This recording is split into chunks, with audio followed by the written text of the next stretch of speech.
So thank you again, everybody, so much for joining us tonight. My name is Sarah Kiefer. I'm the local history librarian at the Ridgewood Public Library. And I just again want to say thank you so much for taking time out of your day to join us for this program, Sending Love Valentine Greetings. Please make sure to check the Ridgewood Library website and the Schoolhouse Museum for any upcoming programs. We do have at the end of March, on Thursday, March 24th, a local author, Dr. Paul Semendinger, who is giving a talk on his book, The Least Among Them, regarding some of the Yankee players, New York Yankee players that you might not be familiar with. He'll be doing that talk. It's going to be a hybrid, so you can attend on site or you can attend virtually. You do need to register whether you're attending on site or virtually. So again, if you go on our website, if you have any questions, you can always email me or call me. I'll put my contact information in the chat feature. But to give you a brief introduction on our guest speaker tonight, Anthony Cavo. He is a contributing editor to the Antique Trader magazine. This is his fourth presentation as a coordinated event between the Schoolhouse Museum and the Ridgewood Public Library. And you can view his other programs on the local history page of the Ridgewood Public Library website. And I do just want to make note that the Schoolhouse Museum will be having a new exhibit coming up, hopefully in March of 2022. So if you live locally, please do make sure to check out their website and see about the upcoming exhibit. Anthony is a certified appraiser of art, antiques, and personal property, a graduate of Ridgewood High School, Fairleigh Dickinson University, and Ross University School of Medicine. After graduating from Ridgewood High School, Anthony attended the Reich College of Auctioneering in Mason City, Iowa. Anthony became the youngest auctioneer, buyer, and consignor in any of the New York City auction houses. With the exception of time out for medical school, Anthony has continuously worked in the antique industry, buying and selling both in the United States and abroad. Anthony specializes in 18th and 19th century antiques, especially photography, furniture, paintings, and jewelry. Of these, he is partial to 19th century photography and 17th and 18th century furniture, both of which he's done previous programs on. And so again, make sure to check out those programs on the local history page. Anthony's latest book, Love Immortal, published by HarperCollins, will be out in the bookstores on July 5th, but you can pre-order it through Amazon, Barnes & Noble, and all major retailers. And I'm hoping to convince Anthony that we should do a book talk. So hopefully you'll have the opportunity to learn more about Love Immortal. Again, during the presentation, you will all be muted. We will have time at the end for some questions. Please feel free to use the chat feature. If you do want to write your question in advance, you're more than welcome to, but again, we won't be taking the questions until the end.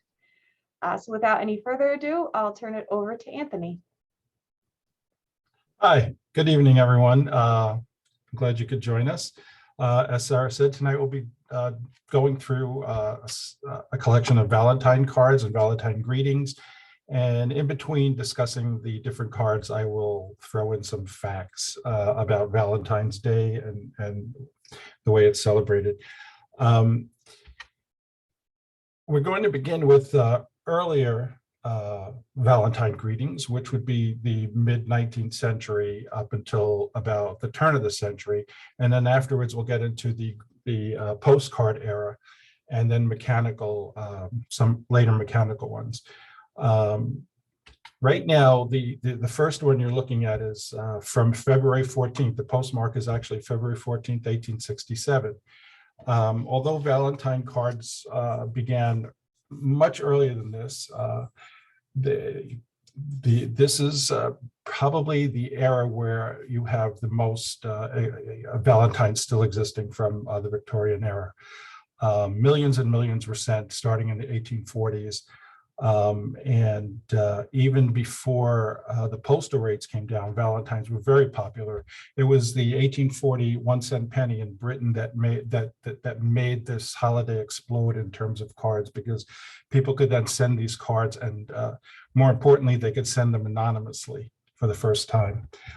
Here we see a beautiful card, as I say, February 14, 1867, and the envelope and the card itself are matching, heavily embossed. This one was mailed in Wilmington, Delaware, and you'll see an interesting cancellation mark. It's a cork, and the first cancellation stamps, they would just take old corks and carve different patterns in it and use that to stamp. This card is interesting in that the last two lines, that all good things may be given to the little ones while here and at last at home in heaven. To our 21st century sensibilities, just, remarking or even alluding to death in a Valentine greeting is very strange. But you have to remember, this was a time when the mortality rate for children under 5 was 50%. So death was really a part of their everyday life. The next card we see is a die cut. Die cuts, they were also known as Victorian paper scraps, and they were first made during the 1840s. It's interesting, they were first made in Germany, and they were used to decorate cakes. Soon they became so popular that they started adding greetings to them, and then people collected them and started making actual scrapbooks filled with these thousands and thousands of different die cuts.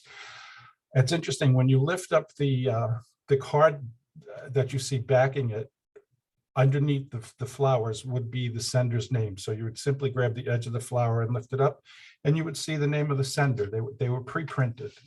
People would have these printed by the thousands.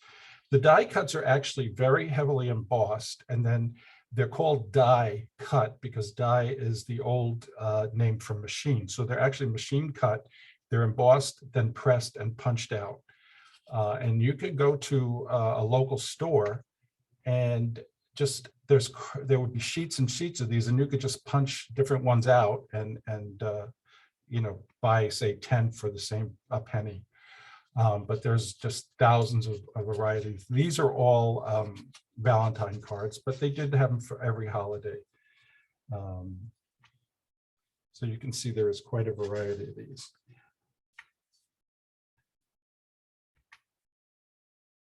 They're all lithographs, and as I said, when you lift the lithograph up, there would be the name of the person who sent it.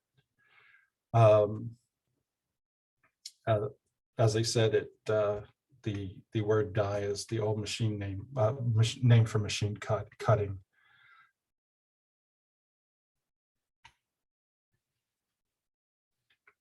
Beautiful colors, all different variations. Very symbolic: yellow roses, red roses, doves. These are all symbols of love, passionate love, longing.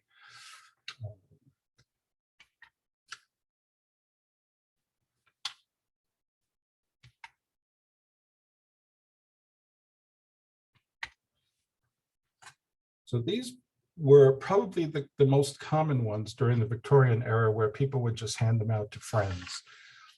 And you could see the outline of them without the card backing them, and many of them could be used for for different occasions, but certainly the ones with the doves and the love letters were all used for Valentine's Day.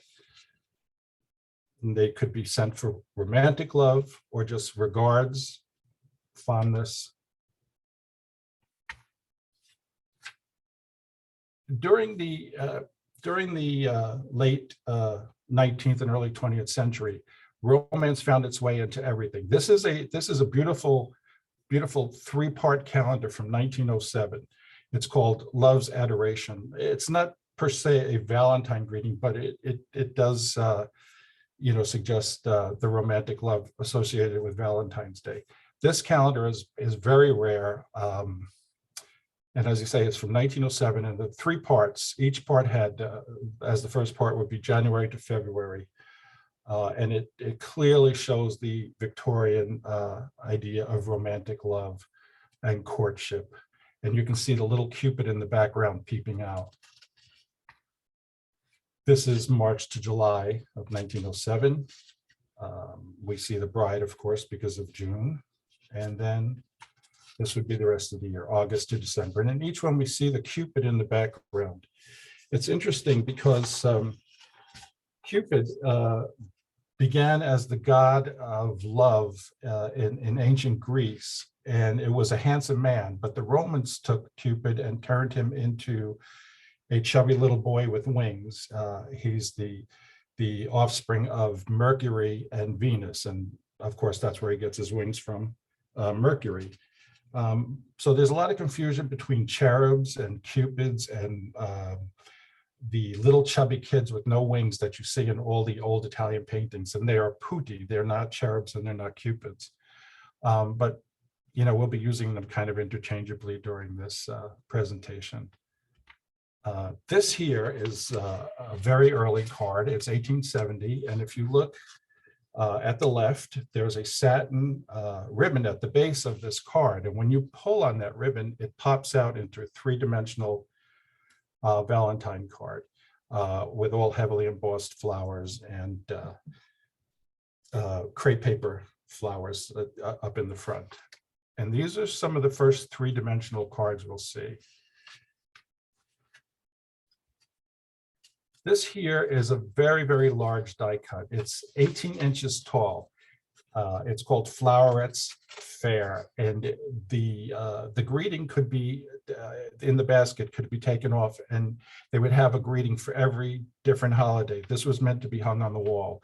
It's very difficult to find these pieces, especially in this condition. But as I said, there's a large piece, and you would change the sentiment given whatever holiday, starting with New Year right up through Christmas. This is another 3D card. They're actually flat, and I have all the envelopes for these. This is from about 1900. The sentiment is "To My Valentine." You can see, as I say, it's 7 inches tall. But the interesting thing is it opens 180 degrees. And you would say, why a parasol? Well, parasols signify protection. So this would be quite a nice card for someone to send to, a potential lover. Here's another 3D. This is also from about 1900. It's amazing when you look at these to imagine that these are 120 years old. This one is flat again, and it opens to 360 degrees to show a potted plant, a lilac tree. But it's amazing that these things have, existed all this time, and with all the detail and intricacy. If you could see these in person, you could actually walk around them, and they're fully 360 degrees. This is rather a cute one. This is also a die cut, and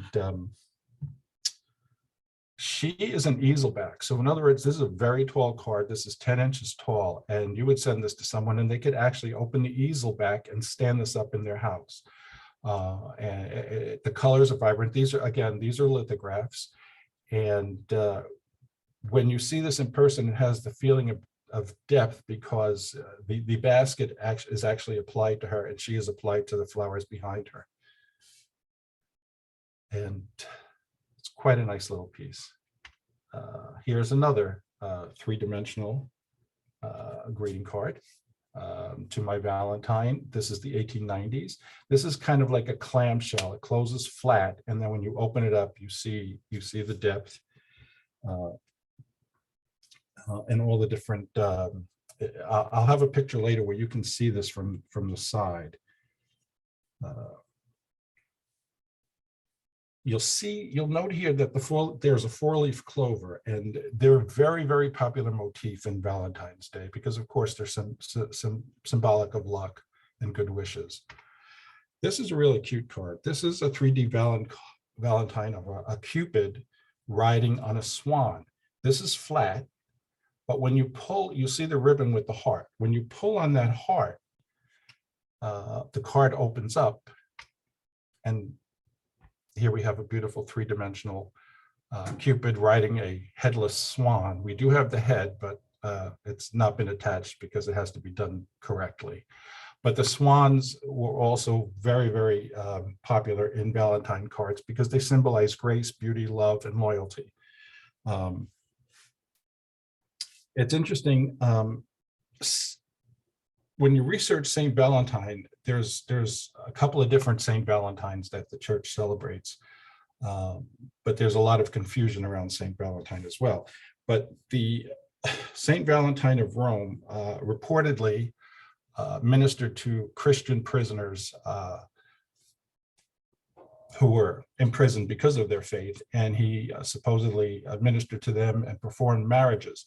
And he had reportedly had a beautiful amethyst ring with a Cupid carved into the stone. And that is why we continue to use Cupid as a symbol of the romantic love that the Romans and the Greeks, began the practice of. But this is a really sweet little card. This is another flat one. It's 3D. It's 7 inches tall, and that's also from the 1890s, and it opens again to 360 degrees. And when you look at this, it's just amazing how many different die cuts, these are all die cut, are slipped into this one little flat card. This is a clamshell to my sweet Valentine. This is 8 inches tall, and this would stand flat on a table. And the sentiment, long have I felt love's tender flame, and long the same concealed, trusting by time or fortune's aid, that flame may be revealed. Just wonderful sentiment. And this is die cut and also crepe paper.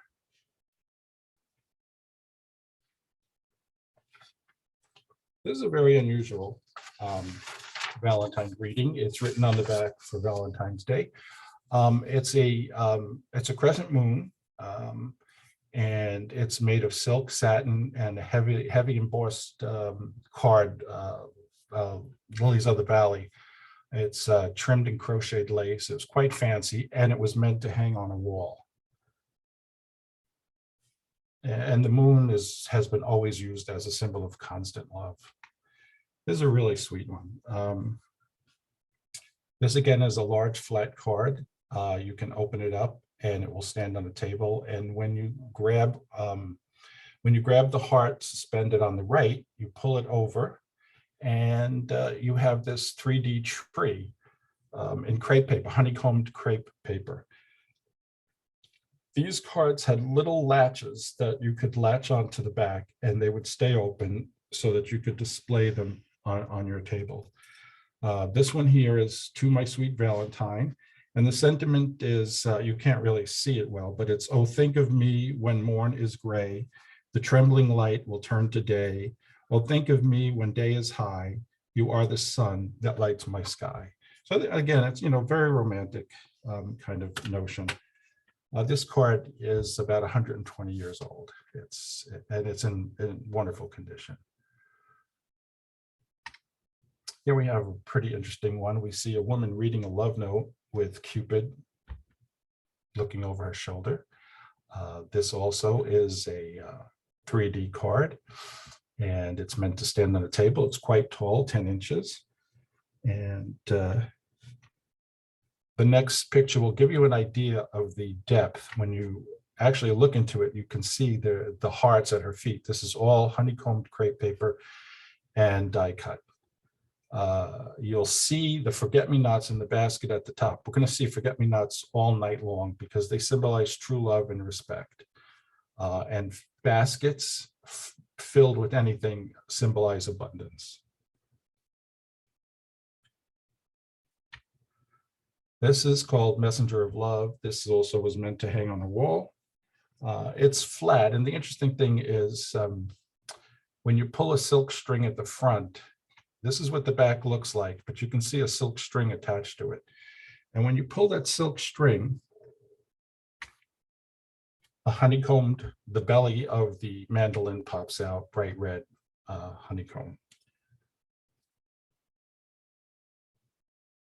And that is the Messenger of Love, I guess, playing the music. This again is another clamshell. This is completely flat. It's Love's Token, and it's in the form of a flower vendor's cart. When you open it, You see the depth, and then this is the one where you see the forget-me-nots, you see the four-leaf clovers, you see this is made of die cut and also crepe paper flowers. This is how they attain the depth that you see. They just have different layers that spread. It's quite clever, and again, if you look at this card, the base of this card, this closes completely flat. This is an interesting card. This is celluloid.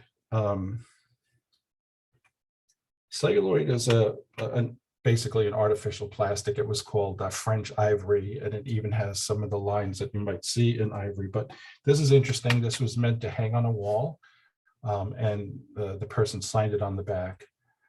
And this would have been given probably in person, because it's quite bulky to have been mailed, and the image is not great, but it's interesting in that it's a very different type of Valentine card to be hung on a wall. Again, here's another clamshell. Love greetings. This is 8 inches tall, and I keep saying it, but it amazes me that these things are completely flat. They can fit in a large envelope, be mailed, and then you can open this and sit it on a table. The sentiment in this, as you can see, I love you and my heart of hearts thrills but to hear your name. My happiness would know no bounds if you would say the same.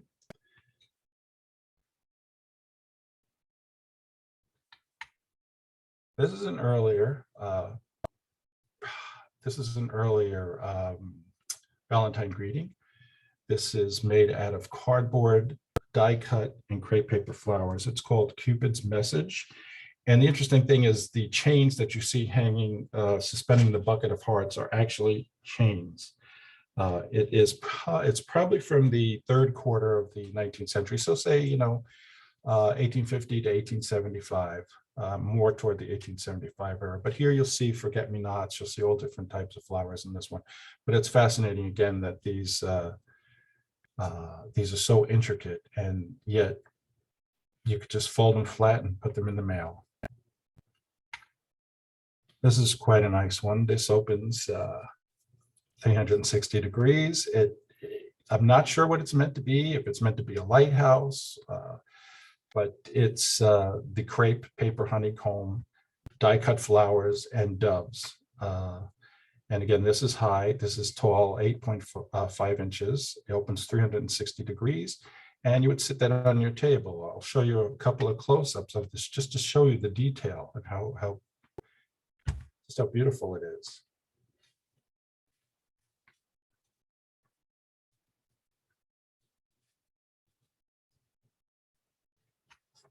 All right, now we get toward more toward the 20th century. This is a easel back. In other words, an easel pops right off the back of her and she stands up. She is 6 inches tall. And you actually open her envelope and you see the card that would be enclosed within that envelope. She is probably, I would say, 1890, 1900, that time period. But she's a lithograph, and the colors are vibrant. Of course, these have been protected from light for all these years because they've been stored, but they're just really sweet little greetings. And again, many of the greetings from that time period were meant to decorate your home on walls, on tables, and you would keep them for quite a long time on display. This is an early one. This is about 1870 something. It again is flat, and when you pull the base out, this angel and doves pop out, and of course there's this heart of red roses that she's holding. She's about 7 inches tall. But the doves were used as messengers of love and peace, and they were one of the most popular motifs in Valentine greetings during the 19th and early 20th century. Now we're getting into mechanical Valentine. These are Valentines that have some movement. They have levers, or you just grab part of the card and they're actually on a pivot, and you'll see what I mean in the next card. Here we see a card about 1920s. And if you look toward the left of the card, you'll just see, it's very light, but you'll see a lever. When you move that up and down, his arm with the pipe and the bubble in the shape of a heart goes up and down. When we move the arm down, of course, the bubble exposes the Valentine greeting, "Please be mine." If you look at his shoulder, you'll see the rivet there that the arm swings on. And again, in many of the cards that you'll see coming up, you'll see a dog, which is just pretty interesting to me. This is a mechanical Valentine greeting, the house that Jack built. This is probably around 1910. It's not very exciting, but you'll see as his arm moves up to paint the house, the girl moves backwards, or as the girl moves backwards, his arm will move up to paint the house. And these were also easel backs. These were meant to stand on a table.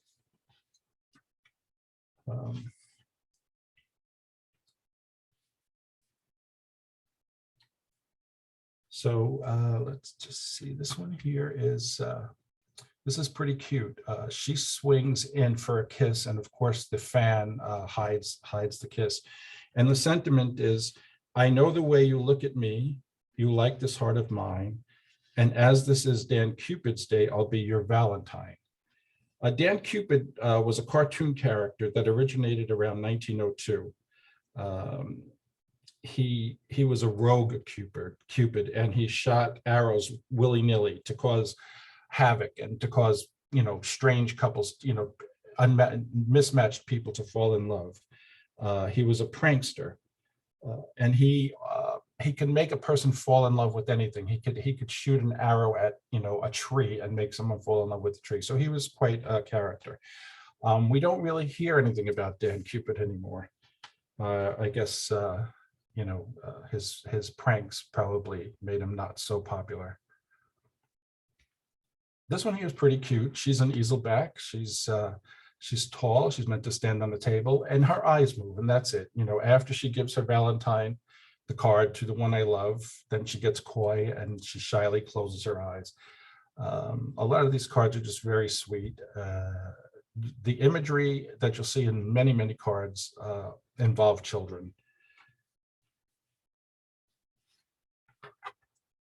Here's another mechanical easel back Valentine.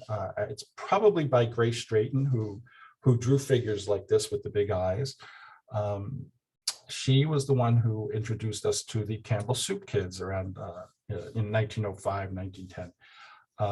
Again, when you move a slide on her back, the two arms come up, she's missing a hand, and she reveals her heart, which is kind of sweet. Here we have a mechanical card, easel back, that stands up on a table. The eyes move, and that's about it. So you'll see from one image to the other, the eyes move from side to side. When flowers bloom and bluebirds sing, my heart doth hold eternal spring. The sentiments are quite different from what we see in Valentine cards today, but they're quite cute. And we see the bluebird. The bluebird, birds were associated with love. Birds were associated with springtime and new life. I'll talk a bit about that as we get into these cards. This is a cute one. This is also a large mechanical easel back Valentine card. And you can see someone wrote on the well, "Am I your Valentine?" So what is down that well? And then you'll see a cat pops up, blue ribbon, and a heart. So again, I'm just going back so you can see the movement.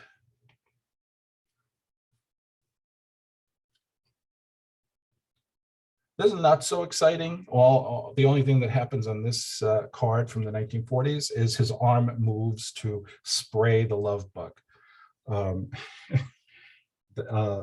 So his arm moves to simulate action for the flit sprayer that he's holding.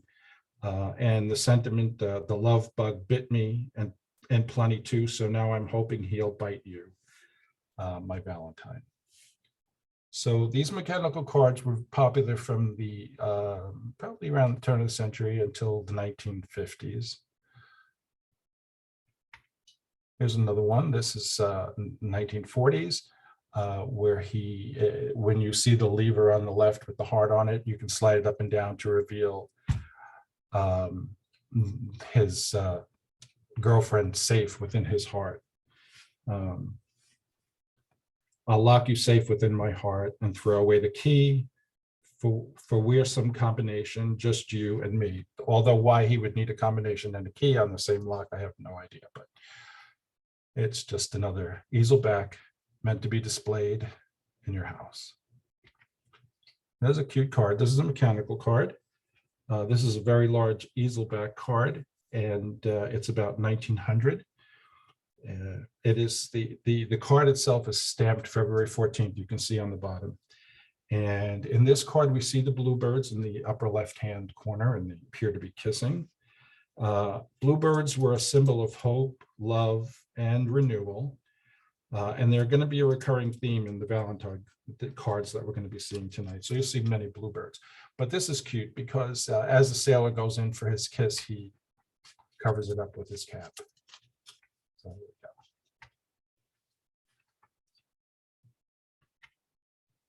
Here's one. This one here is 1940s.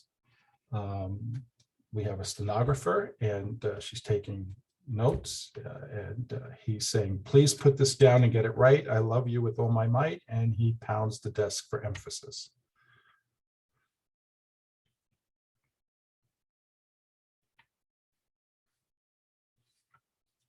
Now, as I was saying, there's a lot of confusions surrounding the true identity of Saint Valentine.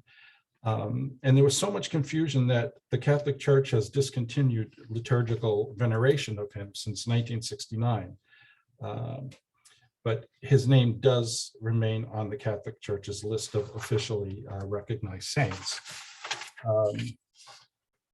Saint Valentine is the patron saint of, it's interesting because he's the patron saint of beekeepers, people with epilepsy, people with fainting spells.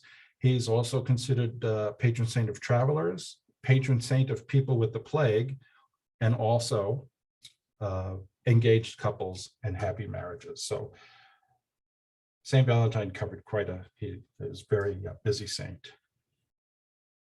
Now, Valentine postcards became very popular toward the end of the 19th century.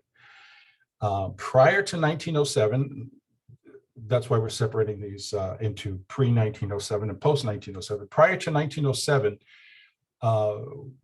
postcards could not have a message on the back. The back was reserved for the address only. And you'll see they were called private mailing cards or postcards. And you can see on the private mailing cards the notice authorized by Act of Congress, May 19, 1898. And this site is exclusively for the address. If you wrote a message on the back of this card, it would be returned to you. It would not be mailed. They were very strict about this law. It was not until March of 1907 that you would see a divided back where you could actually write a message. Consequently, cards from before March of 1907, many of them have the space on the front for a message. Now this here, you can't see it too well, but this card here, the image only takes up half the front of the card, and the right half of the card was left blank. So you could actually write a message on there. And you can read the sentiment. You see the little Cupid peeking around the screen where the couple is kissing. But again, it's interesting because where I have the typewritten message is where they would have had to write their message. This card is particularly interesting because it is from 1905. And it's amazing because the back of this card is clearly meant for St. Valentine's Day. We have these little Cupids, and then where the stamp goes is a heart shape instead of the regular rectangular box. And this again, with this message there, and they meant it, this site is for address only. This is another pre-1907 by the artist E. Curtis. He was a very prolific illustrator at the time, and he did many, many postcards. The sentiment, would I were an artist true, I'd make a lovely sketch of you. And as you can see, the copyright date is 1903 on this one. This here is another E. Curtis card, pre-1907.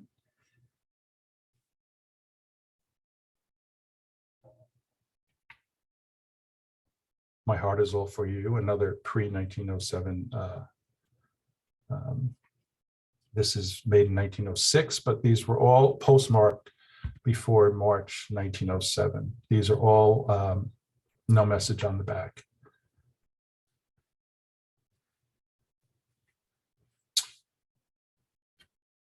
It's interesting that around this time, for some reason, they were enamored of French court scenes, and you'll see many, many cards where the women look like Marie Antoinette, and, but we're going to see quite a few of those when we get further into the cards. Here again, we see Cupid with garlands of roses and this French court woman. This is cute. This is keep a cozy corner in your heart for me. Cozy corners were, many houses had little corners or areas where they had drapes or curtains and a little settee. And when someone came courting, they would sit in the cozy corner. It's interesting, the earliest surviving Valentine in English it was a letter written in 1477. So from a woman to her husband. It's in the British Museum, but we don't see too much of that from that time existing. And then notably, Shakespeare mentions Valentine's Day in Hamlet. So we're starting to see the beginnings in the 16th and 17th centuries of this whole notion of sending Valentine greetings. Another popular motif was the blacksmith. And you'll see very often blacksmiths making hearts. In this case, we see that the blacksmith is making a horseshoe. Horseshoes were considered a symbol of good luck and protection, and that dates way back to medieval times. They say that the story about the horseshoe being lucky is the story goes that the devil approached the blacksmith, and he asked the blacksmith to attach horseshoes to his hooves for comfort, and the blacksmith agreed to this, providing that the devil would never enter a home where there was a horseshoe hanging. And during the Middle Ages, they believed that witches and evil spirits were afraid of horses, and especially horseshoes and anything made of iron, because iron was able to withstand fire. In fact, when they buried women or men who were suspected of practicing witchcraft, they would nail a horseshoe to the coffin to prevent them from coming back. It also, in ancient Europe, the horseshoe shape was a representative of a moon goddess who protected believers from evil eyes and gave them good luck and protection. So the horseshoe has a symbolic of love for quite a long time. This here, 1906, it's by Raphael Tuck, who was one of the most prolific postcard makers and probably one of the supreme made high quality cards that are very collectible. And here we see a little dachshund in the card. Again, we see dogs. She's carrying a quiver with arrows, and we see the arrow with the heart from someone who loves you. Again, we see in this one forget-me-nots and a dove delivering a love note. Dutch themes were very, very popular in greeting cards, especially Valentine cards. Here we see a little Dutch girl with three geese while a boy looks on. And she's acting very disinterested. Again, we have this couple in 18th century garb, which was very popular motif during the early 20th century. This was kind of a risque card. It's from St. Louis, and it was sent as a Valentine postcard from a woman to a man, and it's just kind of a risque kind of card to be sending, an image of a chorus girl.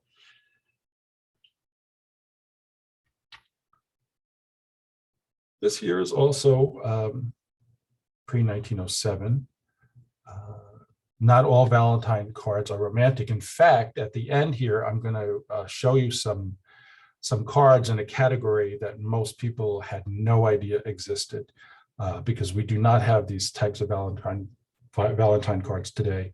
But this here is, a man expressing his sorrow over a lost love. She looks like she's just saying, toodaloo.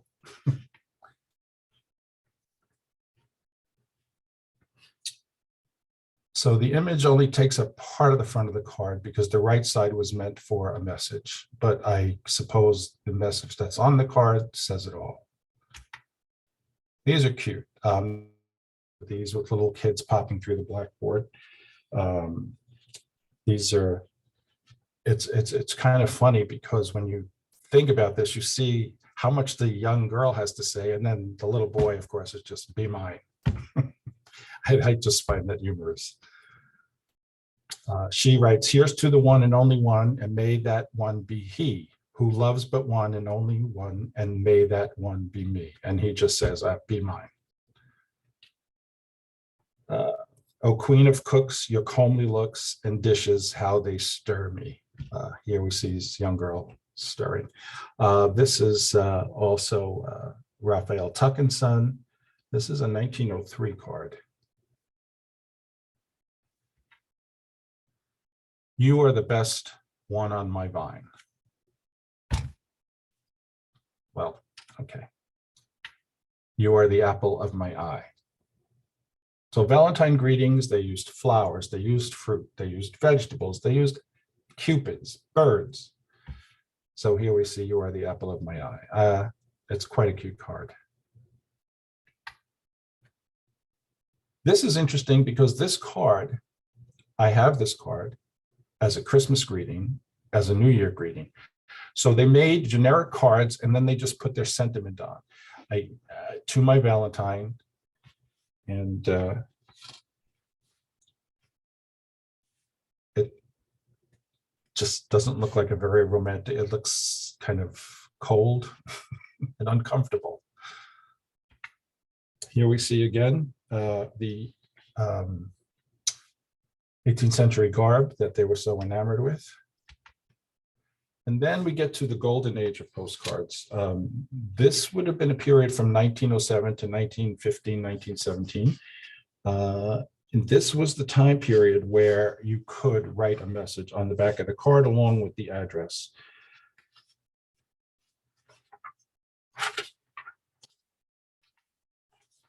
See, for the first time, and you'll see these cards are from 1916, 1917, but these are cute because you see the recipient's address and the only message, it's not signed, it's anonymous. On one card is a Cupid with an arrow through a heart, and on the other one is just a heart with a little question mark. That's pretty cute, and you wonder if the sender ever revealed themselves on these cards. But Mr. Irving Clayton apparently had quite a secret admirer for quite some time, because we see these cards from 1915 to 1917. Angels, blacksmiths, we see, the same motifs over and over again. You see this, young angel, a big blue heart. We see a blacksmith forging a heart with the doves.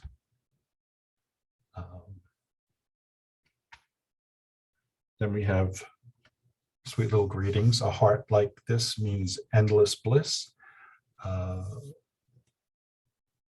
These are just nothing really special, but nice to look at. Again, we see the blacksmith, which is probably surprising to a lot of people to imagine that blacksmiths, were associated with forging hearts and forging love. Here we see a Cupid carrying a large boxed gift with best love. Another Cupid holding a heart.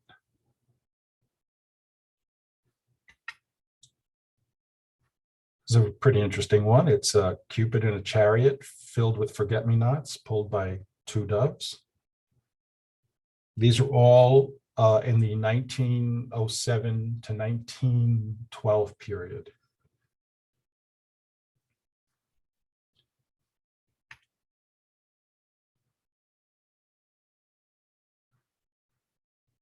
Again, we see a Cupid here holding two hearts surrounded by four-leaf clovers. Something that most people today would not associate with Valentine's Day. They would associate it with St. Patrick's Day. Here we see this blonde little Cupid, this romantic love, holding a yellow rose for remembrance. The first Valentine cards were sent in England and in the United States during the mid-18th century. These were handmade typically, and many of them were hand delivered. It wasn't until the late 18th century in Great Britain that you start seeing pre-printed cards. Prior to that time, most of them, as I say, were handmade. This is pretty interesting. It's a dirigible. Now Cupid is no longer flying on his own. He is riding in a dirigible. And it's my airship is light, my heart is free. Young Cupid shall bear my love to thee. Quite an unusual card, quite cute. Here we see Cupid climbing the rungs of arrows. A few brief words on a postal card, breathing, remembrance, telling regard. And then here we see three more Cupids. In the first one, we have a Cupid in a heart of forget-me-nots. The second one, forget-me-nots. And the third one is a Cupid playing a stringed heart-shaped instrument, to my Valentine.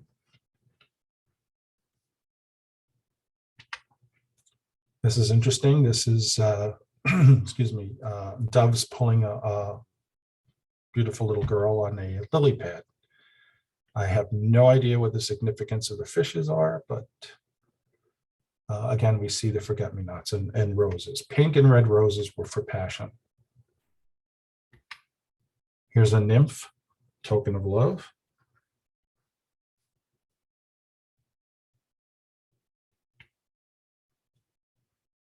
Cupid is ice skating, a message from my Valentine. Again, this is just a very different type of Valentine card. You don't expect to see Cupid ice skating. And here we have Cupid riding on a bluebird.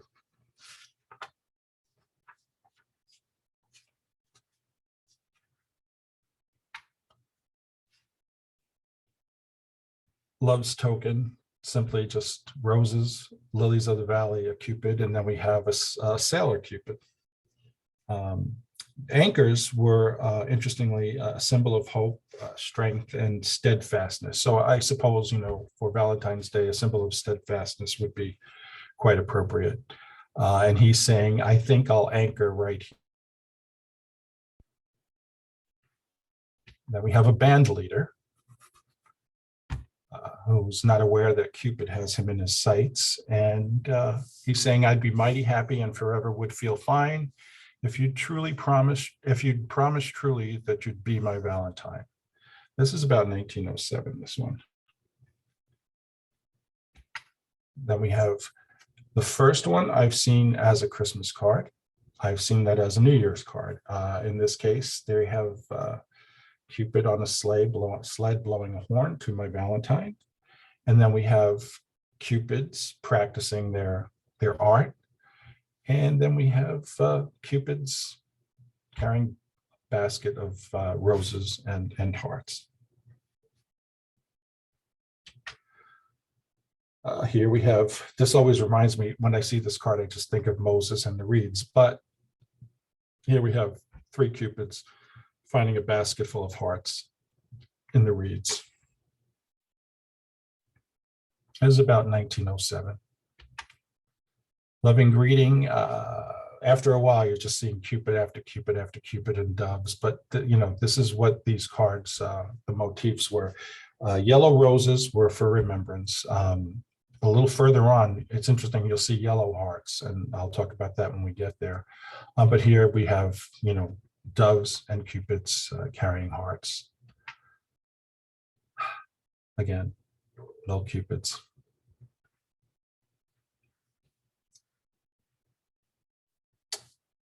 And this is dated February 14th, hand dated 1912. Not forgotten is the sentiment in the handwriting to the left. And then we have these 2 cherubs with a very large heart. And this is quite strange, unbalanced to my view, a card. But here we have the bluebirds, we have roses, we have the Cupids, we have the forget-me-nots. By about the mid-1820s, there were about, they estimate that about 200,000 Valentines were circulated in the city of London alone. Most of them were hand-delivered, but prior to 1840, of course, there were no stamps, and that's what made the big difference in 1840. As I said earlier, postal rates came down, they had the penny stamp, and by the 1860s, 800,000 to 1 million cards in London, Valentine cards. It's estimated that 800,000 to 1 million cards were sent, Valentine cards, by 1880s. The card on the right is pretty interesting. There's a wheel on the back, and if you turn it, the spirals go clockwise, and it almost looks like the heart is pulsating.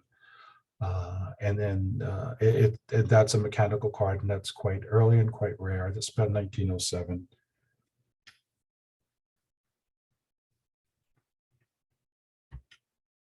Again, cherubs, yellow and pink hearts.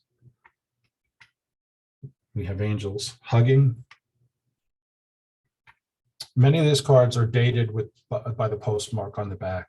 This is a cute card. This is a boy and a dog, and he's asking the dog, "Do you suppose she loves me, Rags?"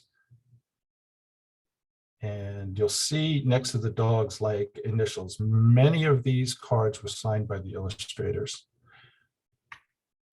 Here's another one that's quite cute. "I've been fishing about a week, dangling my bait in this here creek. I've got a heart, but what of that when you don't know where your girl lives at?" And yet there's an address on the back. So here we have a chef offering, here you are, come and get your affinity, warm hearts. He's heating the hearts up on a grill. And the next one is kind of cute. "I don't care, I kissed her anyway." Today, this kid would probably be in quite a bit of trouble.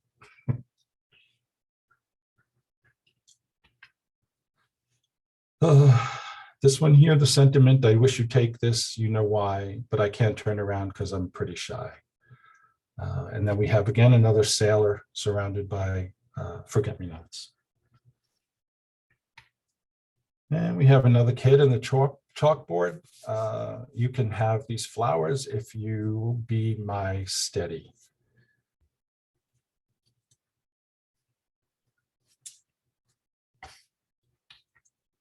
Here we have another band leader and a dog. Not sure why we have band leaders or dogs, but again, they're a common motif in the early 20th century cards that we see. This one's real sweet, "To My Valentine." This is a card by Ellen Clapsaddle, and if you look at the bottom right, you'll see her signature. She was also a very prolific illustrator, especially for Valentine and Halloween cards. And her cards are very desirable, and people just simply collect cards by Clapsaddle. I wish to keep you guessing, and that's the reason why I hold this fan before my face. It's not because I'm shy. I'm sending you my love, dear. It will make your bright eyes shine, because I know that you love me, my little Valentine. It's interesting, when I've shown this card to young kids, they have no idea what she's holding. Here we have a golfer, heart T, Valentine greetings. So they just made these plays on words, but they're quite cute sentiments. And this we see is signed by Jay Johnson. And here we have the he loves me not. Quite cute. And then we have like a deck of cards, my heart's gift. We see the forget-me-nots.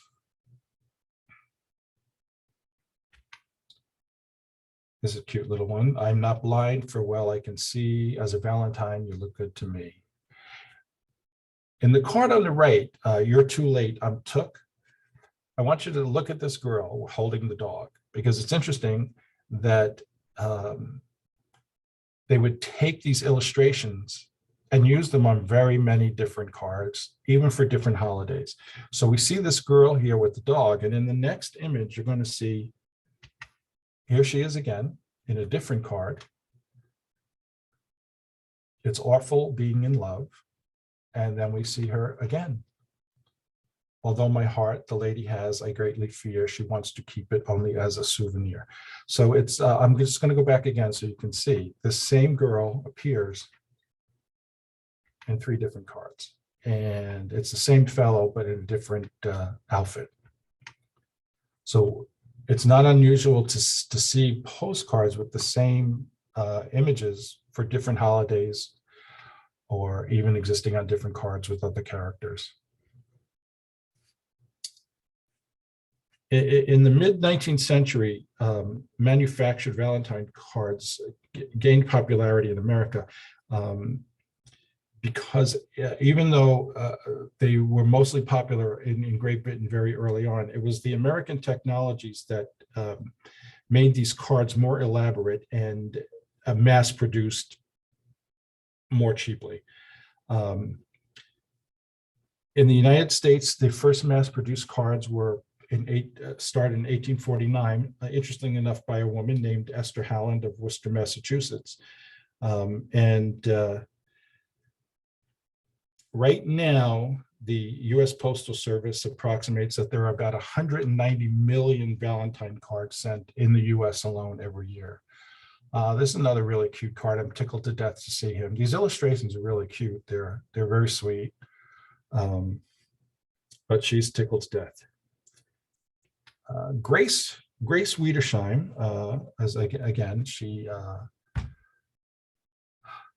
is the illustrator that did our Campbell Soup Kids, and we see 3 of her cards here.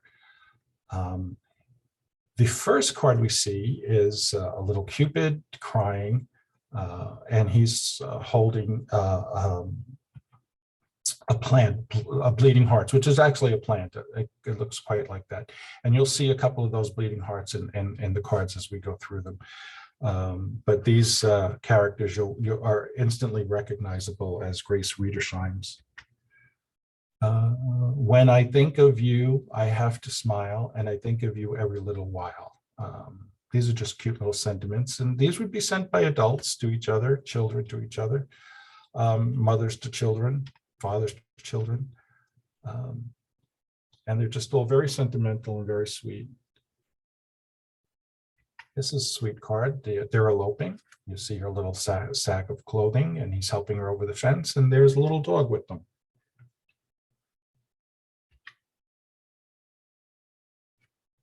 Fresh flowers and a little line to greet my dearest Valentine. I have no idea why the umbrellas are in the picture, but except for the fact that they symbolize protection. To the one I love, 2 hearts with but a single thought, 2 lovers spooning as they ought, for I am hers and she is mine, if she'll be but my Valentine. And someone signed it, Guess. So this was obviously an anonymous Valentine. Another prolific illustrator was a husband and wife team named 12 Trees. As you can see on the bench, someone hand wrote, "When we were all together, those were the happy days." And who are you kidding? 1912. And the figure in blue is actually a boy. He's wearing typical clothing for the late 19th, early 20th century for fancy clothing for boys. On Valentine's Day, I want to send a heart greeting true to my loving friend. Step it up a little here. We have a little couple with tennis card playing tennis at night.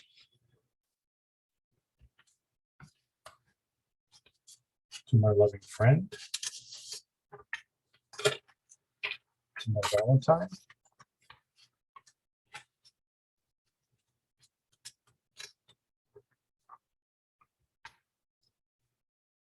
All different motifs. This is again by 12 Trees. Here we have the postal Cupid, which is quite a popular motif. You'll see many postal Cupids during, mailing the Valentine cards. We have a messenger. It was actually Cadbury who came up with the first heart-shaped box of chocolate during the mid-19th century in England. And then we have the Dutch motif cards. I have some things to tell you, but it ain't nothing much. But they would do these in the vernacular. Again, Dutch figures were a very common theme. I guess, the Dutch population in our country is very large.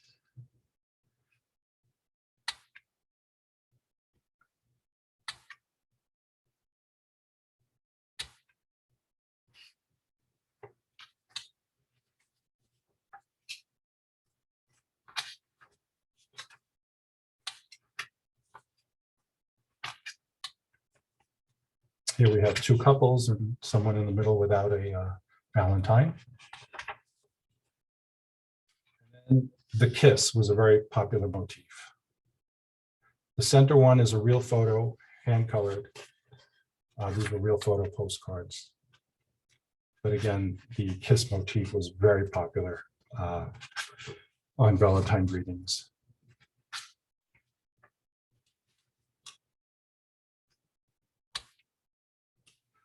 Again, the one in the center is a real photo postcard, hand-colored. And this is probably one of the most famous Valentine cards. It's by Harrison Fisher, and it is appropriately called The Kiss. The first kiss, the dance.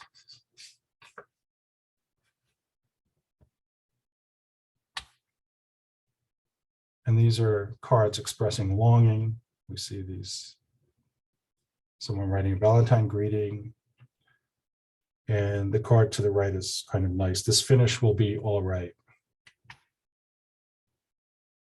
Join me for a few minutes when you have time, an hourglass. And then we see cards with a similar motif. This one has the anchor and a horseshoe. Then they made series, and spooning, of course, was their word for courting. And we have 2 tablespoons, 2 teaspoons, and we have a duplicate card with the stamps from that time just stuck to the front. We have sugar spoons, ice cream spoons, and jam spoons. And you could buy a whole series of these and send them, one after the other, approaching Valentine's Day. 1909. Again, we see the theme with the arrows and hearts, roses. This is a hand embroidered Valentine card, silk embroidered. I'm just going to move it up a little faster here so we can just get through these, and then we can see the end, the Vinegar Valentines, which are quite interesting. These are the bleeding heart flowers with the heart motif. Simple, just beautiful Art Nouveau card. This one is a velour. bluebirds, tons of bluebirds. Here we see a beautiful card with bluebirds. We see bluebirds with a clock and a dove carrying a basket of forget-me-nots. These are all 1907, 1908.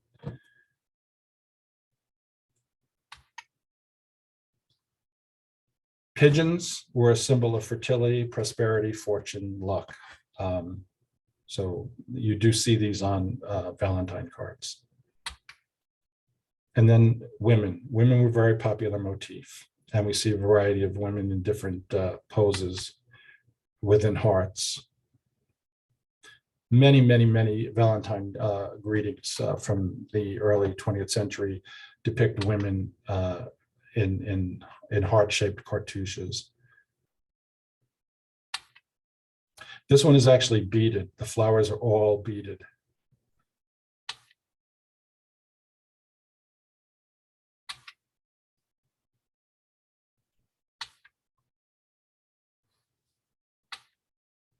Okay, and we see the 18th century costume on these, message of true love. This is really a clever little card in the ice cream shop, a bright idea with heart-shaped heads. We see a gnome carrying a heart. This was also, I've seen as a Christmas card. It's interesting that in Italy, keys were given on Valentine's Day as a symbol of someone unlocking someone's heart.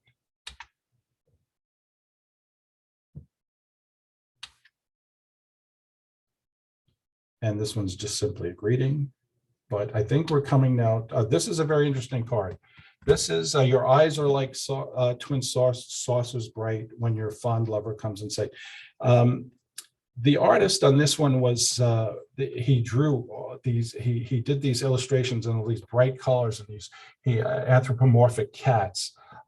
Interestingly enough, many people attribute his colors and his designs to the fact that he was schizophrenic. And this is a grand slam, that you would see in a bridge card. Here we get to the fun stuff. This is the end, but I thought this was a great way to end because this is probably the category people are least familiar with. They're called Vinegar Valentines. They started during the 1840s, and they were meant simply to insult someone. They were sent anonymously. Very few survived because when someone got them, they typically destroyed them, threw them in the fire or whatever. And they had one for almost every profession: doctors, lawyers, bakers. They had one, especially against suffragettes. There were many, many cards against women with independent attitudes, and they were quite insulting. This is the first one. Like the ship, your beauty is in your rigging. Of course, he's alluding to her hat being the only beautiful thing about her. And again, when someone received this, they would probably have destroyed it. So it's difficult to find these cards.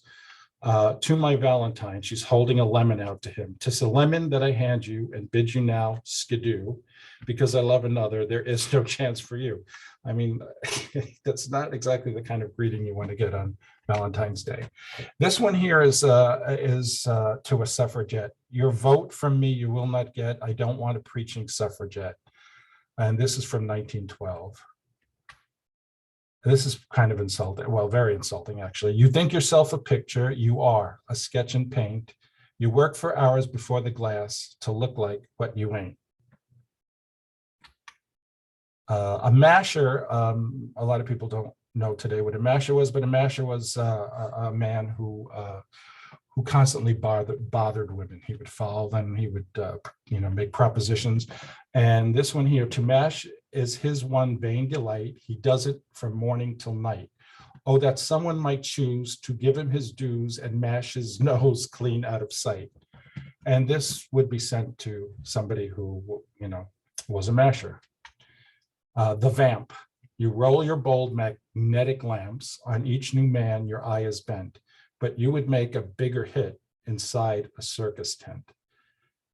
When we think of, sentiments from the Victorian era and the early 20th century, we're amazed that they had so many of these cards.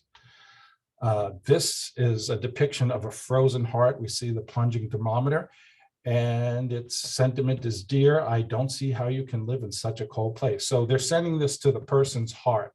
How could you live in such a cold place?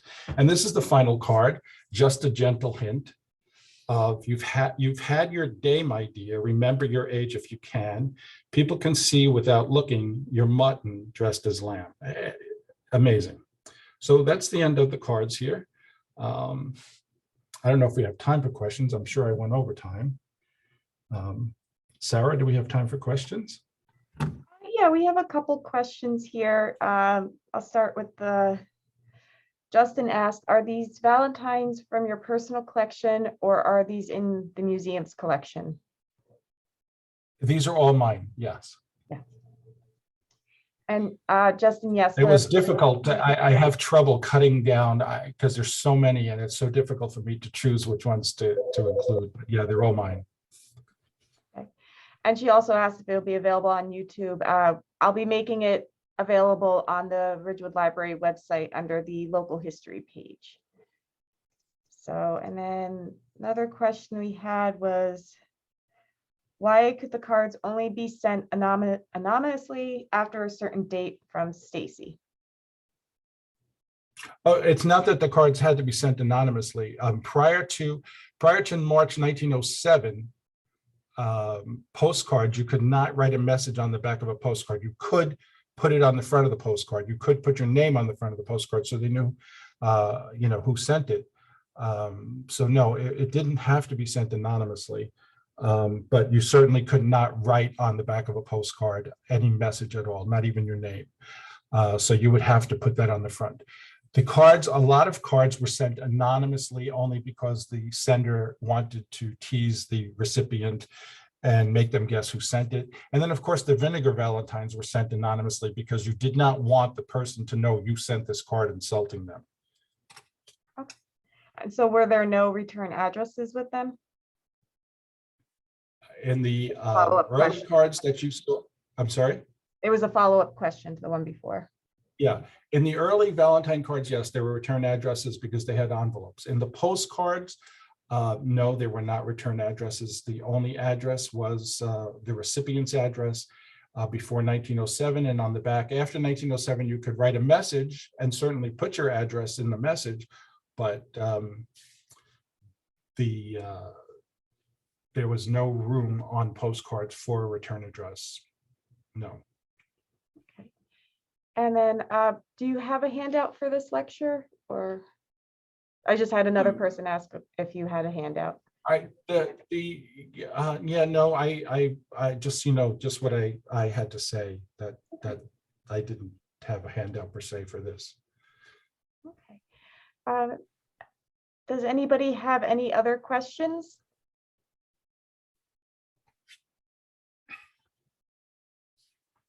Well, I hope everyone enjoyed it and that they're not overdosed on Cupids and hearts and doves and forget-me-nots, but thank you for joining us. Yes, thank you again, everybody, so much for joining. If you have any questions, I'll put my email in the chat. If you have questions on where to find the video and also about any upcoming programs, and I can help also answer any questions if you have for the Schoolhouse Museum. So thank you, Anthony, for doing this, and for the Schoolhouse Museum. My pleasure.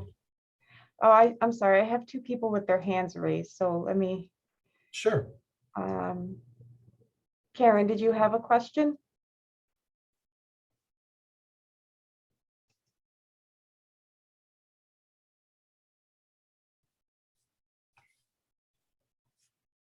Okay. Dolores, you also have your hand raised. Did you want to type your question? I can try to let people talk if they want to ask the question.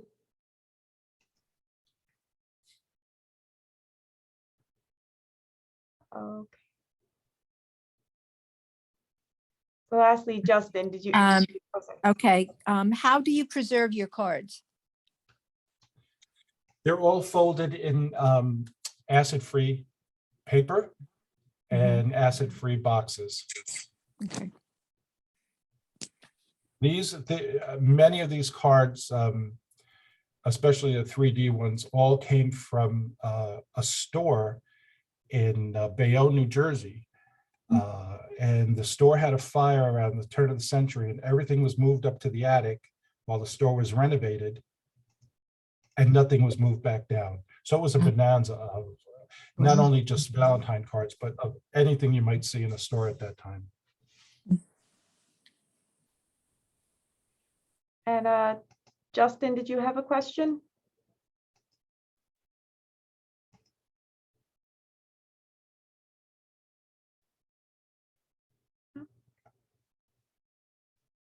Okay.